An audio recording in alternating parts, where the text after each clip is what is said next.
नमस्कार दोस्तों, आप सभी का स्वागत है गुरुकुल स्टेनो क्लासेस जोधपुर में।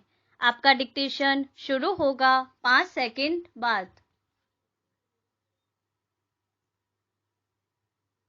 मनुष्य का आवास प्रायः दो प्रकार की जगह शहर एवं देहात के क्षेत्रों में होता है। यानी मनुष्य या तो नगर में निवास करता है या फिर ग्रामीण क्षेत्र में विराम। ग्रामीण क्षेत्रों में रहने वालों की अधिकांश गतिविधियां खेती और इससे जुड़ी अन्य चीजों को लेकर होती है विराम। किसानी या खेती एवं अन्य सहायक कामकाज ही उनकी आय एवं निर्वहन की आधारशिला होती है। चूंकि खेत का एक निश्चित पैटर्न या तरीका होता है, इसलिए वहाँ की जीवन शैली किसी दूसरे ग्राम से भिन्न नहीं होती विराम।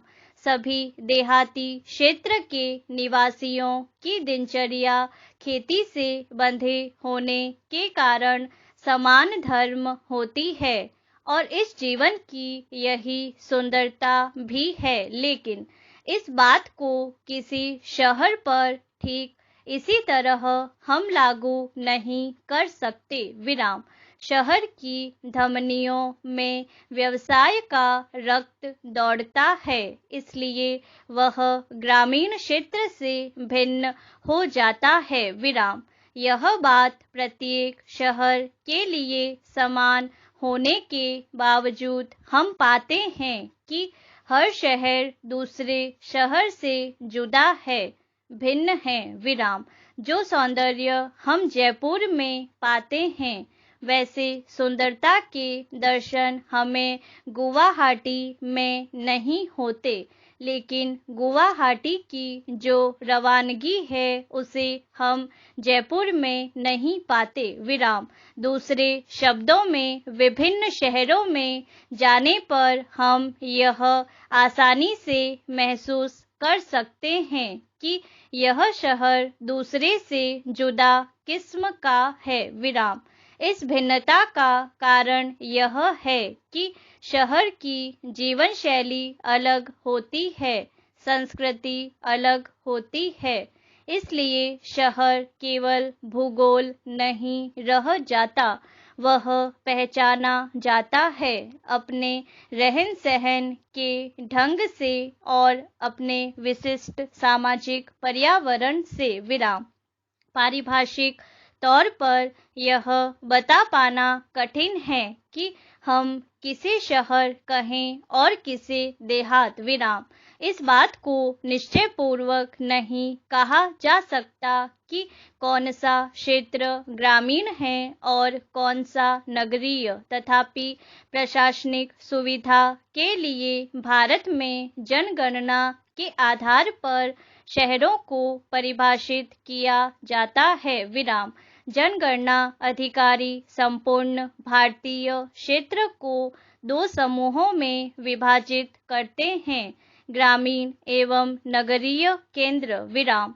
इस वर्गीकरण का आशय कानूनी या प्रशासनिक नहीं है, बल्कि इसका प्रयोग अकादमिक सुस्पष्टता एवं सामाजिक मानकों का सांस्कृतिक संदर्भ समझने के लिए किया जाता है विराम। हर शहर में आधारभूत सुविधाओं जैसे रेल, सड़क, बिजली, व्यापारिक केंद्रों का ढांचा है विराम। हालांकि इन अवसंरचना सुविधाओं की उपलब्धता सभी शहरों में समान नहीं है, लेकिन वे उसके स्वरूप में अवश्य विद्यमान हैं और इसी आधार पर वे शहर का दर्जा पाते हैं विराम। हम देख सकते हैं कि इन 600 शहरों में समान प्रकार की संचार, परिवहन, जलापूर्ति, राजनीतिक व्यवस्था होने के बावजूद उनका चरित्र भिन्न होता है विराम। यानी कि अधोसंरचनात्मक समानता होने के बाद भी उनका मिजाज अलग होता है विराम। इसी मिजाज के आधार पर दिल्ली की तुलना मुंबई से नहीं की जा सकती या फिर श्रीनगर की तुलना कन्याकुमारी से नहीं की जा सकती विराम। यदि कहा जाए कि ये स्थान भी बहुत ज्यादा भौगोलिक दूरी पर है विराम। नगरों की भिन्नता की वजह उनका विशिष्ट भौगोलिक ढांचा हो सकता है विराम। नगरों के स्वरूप में भिन्नता को समझने के लिए उसका भूगोल या प्राकृतिक अवस्थिति एक महत्वपूर्ण भूमिका अदा करती है, लेकिन इससे हमें यह समझने में मदद मिलती है कि एक जैसी भौगोलिक अवस्थिति वाले दो शहरों का मिजाज इतना अलग कैसे हो सकता है विराम पैरा। शहर केवल पुलों, 4 लेन वाली सड़कों और धुआं उड़ाती गाड़ियों से ही व्याख्यायित नहीं होता है विराम। हर शहर की अपनी अस्मिता होती है, पहचान होती है, जिसकी बिनाह पर वह दूसरे शहरों से अलग खड़ा हो जाता है विराम। हर शहर का सौंदर्य और उसका स्वरूप उसकी सांस्कृतिक आत्मा की कहानी कहता है विराम। इसका आशय यह हुआ कि कोई एक शहर केवल भूगोल ही नहीं होता, बल्कि उसकी एक जीवन शैली होती है, संस्कृति होती है विराम। यह जीवन शैली या जीवन को निरूपित करने का, समझने का हर शहर का अंदाज अलग होता है विराम। भिन्न भिन्न सांस्कृतिक विशेषताओं का प्रमुख कारण शहर के रस्मों रिवाज, भाषा, इतिहास, धार्मिक दृष्टिकोण आदि है विराम।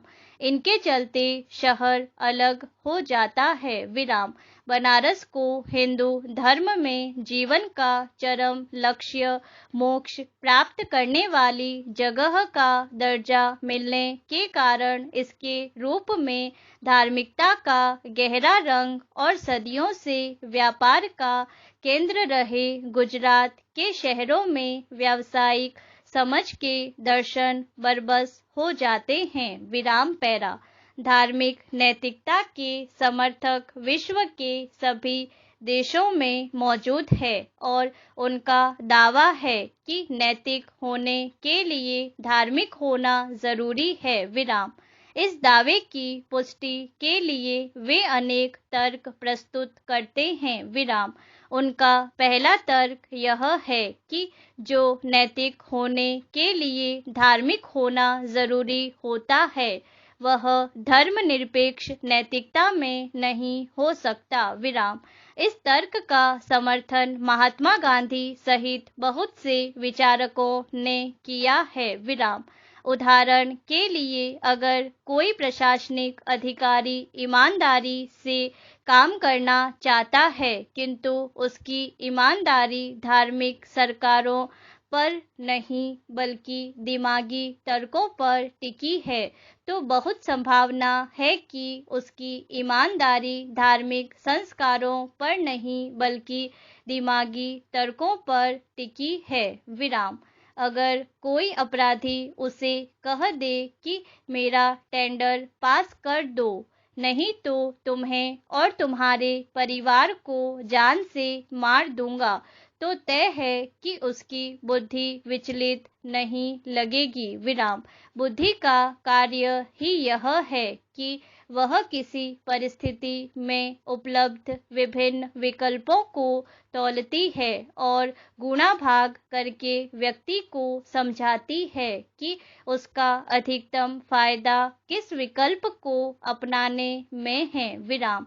जब तक नैतिक विकल्प व्यक्ति को फायदा पहुंचाते हैं, तब तक बुद्धि उनका समर्थन करती है, किंतु जब नैतिक विकल्प नुकसान पहुंचाने लगते हैं तो प्रायः हमारी बुद्धि नैतिक रास्ते को छोड़ने की सलाह देने लगती है। विराम। अंततः व्यक्ति चाहे जो निर्णय करे, इतना तय है कि बुद्धि पर टिकी नैतिकता विचलन से मुक्त नहीं रह पाती। विराम। इसके विपरीत यदि व्यक्ति गहरी धार्मिक निष्ठा रखता है और उसे इस बात पर अखंड विश्वास है कि ईश्वर की संपूर्ण जगत का नियंता है और उसकी मर्जी के बिना यहाँ पर एक पत्ता भी नहीं हिल सकता, तो उसके मन में एक अद्भुत आत्मविश्वास रहता है। विराम। ऐसी धार्मिक निष्ठा वाले लोग नैतिक अनैतिक का फैसला इस आधार पर करते हैं। पूर्ण विराम।